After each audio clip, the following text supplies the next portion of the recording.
What if I told you that right at this moment there are teenagers in the world growing so fast you can literally measure the height difference in weeks?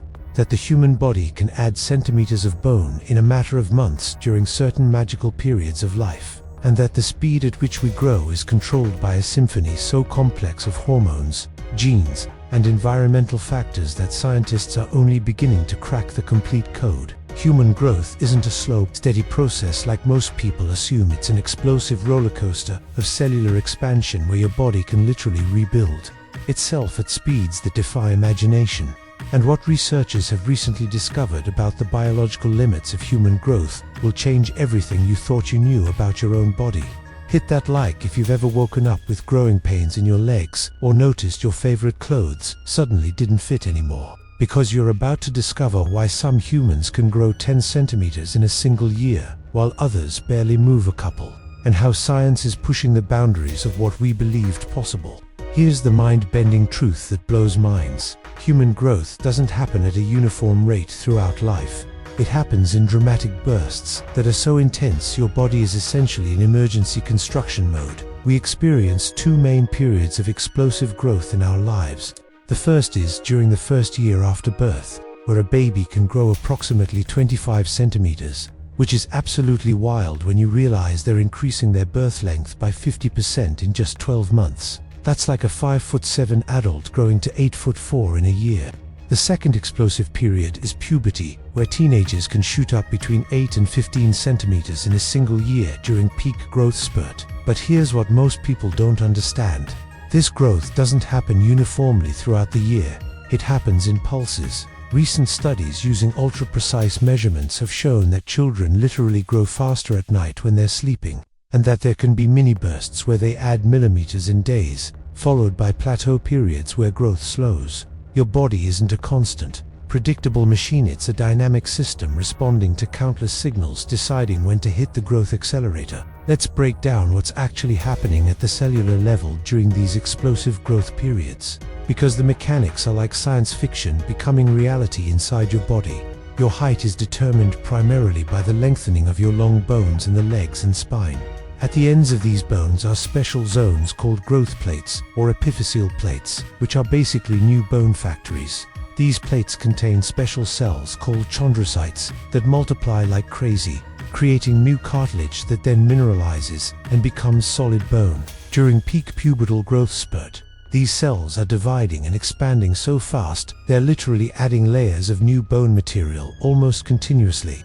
But here's the trick. This process is orchestrated by an incredibly complex hormonal cascade. Growth hormone released by your pituitary gland stimulates your liver to produce insulin-like growth factor 1, which then tells those growth plates to speed up. Sex hormones, estrogen in females and testosterone in males initially accelerate growth, but eventually cause those growth plates to fuse and close permanently, ending height growth forever. That's why early puberty can actually result in shorter adult height, because while you get an early growth burst, your plates close earlier than they otherwise would. Now, let's talk about environmental factors that can dramatically speed up or slow down human growth. Because it's not just genetics, your environment is literally shaping how fast and how tall you grow. Nutrition is the biggest and most obvious factor. Children who receive adequate protein, calcium, vitamin D, zinc, and a variety of other micronutrients grow significantly faster than those with deficiencies. But it gets more interesting than just eating enough food. Recent research has shown that timing of nutrition matters, that sleep quality massively affects growth hormone release, and that even psychological stress factors can suppress growth by disrupting hormonal systems. There's a documented phenomenon called psychosocial growth delay, where children in high-stress or abusive environments literally stop growing normally. And then when moved to a supportive environment, they experience accelerated catch-up growth, trying to reach where they should have been. Your body is constantly evaluating whether it's a good time to invest energy in growing bigger, or whether it needs to conserve resources for survival. Here's where it gets really fascinating. Scientists have identified extreme cases of rapid growth that push the absolute limits of what the human body can achieve. The fastest verified human growth during puberty was documented in adolescents who grew more than 15 centimeters in a single year, with some reported cases approaching 18 centimeters. But these aren't just lucky people with good genetics, they're often individuals with certain endocrine conditions, causing excess growth hormone production. Gigantism, caused by a pituitary tumor pumping out too much growth hormone before growth plates close, can result in growth rates that are double or triple normal. The tallest verified person in history, Robert Wadlow, reached 2 meters 72 centimeters and was still growing when he died at 22 because his pituitary tumor was never treated and his growth plates never closed. He was adding centimeters even in his early adulthood, something that's normally biologically impossible once plates fuse around 18 to 21 in males and 16 to 18 in females. But let's push this into territory that really shows the extreme biological limits. How fast could a human theoretically grow if we removed all constraints and optimized every factor? Researchers studying bone growth have calculated that growth plates have a maximum physical rate of cartilage cell production and ossification based on how quickly cells can divide and how fast calcium and other minerals can deposit into the bone matrix. Even with unlimited growth hormone levels, perfect nutrition, and all biological signals telling the body to grow, there's a speed limit imposed by the physics of bone construction. Estimates suggest the absolute theoretical maximum growth would be around 20 to 25 centimeters per year at peak puberty, and that would only be sustainable for a short period before the body's support system's blood circulation, muscle mass, tendon structure couldn't keep up. Growing too fast can actually be dangerous. Individuals with gigantism often suffer joint pain, cardiovascular problems, and structural weakness because their supporting tissues can't keep pace with skeletal growth. Let's talk about cutting-edge science that's beginning to manipulate human growth in ways that were previously impossible. Recombinant human growth hormone treatments are now used for children with growth hormone deficiency, allowing them to reach normal heights when they would have otherwise remained significantly short. But the technology is evolving beyond just replacing missing hormones. Researchers are exploring gene therapies that could correct the underlying genetic mutations causing growth disorders. Recent studies have shown success using CRISPR to edit growth-related genes in animal models, and while we're far from applying this to humans, the proof of concept is there. More intriguingly, scientists are studying species that exhibit continuous growth throughout life, like certain fish and reptiles, trying to understand the genetic mechanisms that keep their growth plates open indefinitely. If we could crack that code, we could theoretically develop treatments that extend the growth window in humans, or even reopen closed growth plates. Though this raises enormous ethical and safety questions. Now let's paint a speculative but plausible scenario showing where this is heading.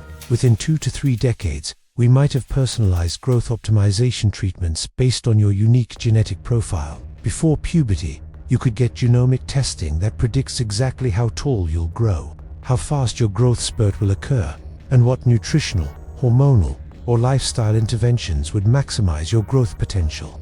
For children with growth disorders, therapies could be so precise they don't just correct deficiencies but optimize the timing and rate of growth to minimize complications. For athletes or individuals seeking maximum height for professional reasons, we might have protocols that squeeze every extra millimeter of genetic potential without crossing into dangerous territory. But here's the really deep question this raises. If we had the power to control human growth with precision, should we use it? Optimizing for maximum height sounds appealing until you consider the trade-off. People face higher risks of certain cancers, joint problems, and cardiovascular complications. There may be evolutionary reasons why humans don't grow faster or taller than we do, balances we don't yet fully understand. This changed how I view human growth itself. It's not just getting bigger, it's a window into how our bodies balance growth against survival. How evolution has fine-tuned incredibly complex systems over millions of years, and how even our most basic traits are under environmental influences we're only beginning to understand. Every centimeter you grow represents billions of cells dividing in carefully orchestrated sequences, hormones surging at precise moments, nutrients being transported and deposited exactly where needed. The fact that this process usually works so flawlessly is miraculous, and the rare cases where it goes wrong teach us enormously about the limits of human biology. Smash that subscribe button for more deep dives into the mysteries of the human body. Drop in the comments how fast you grew during your growth spurt, and share this with anyone fascinated by how our bodies actually work. Because understanding the limits of human growth isn't just academic curiosity. It's understanding the very boundaries of what it means to be human and how science might reshape those boundaries in the coming decades.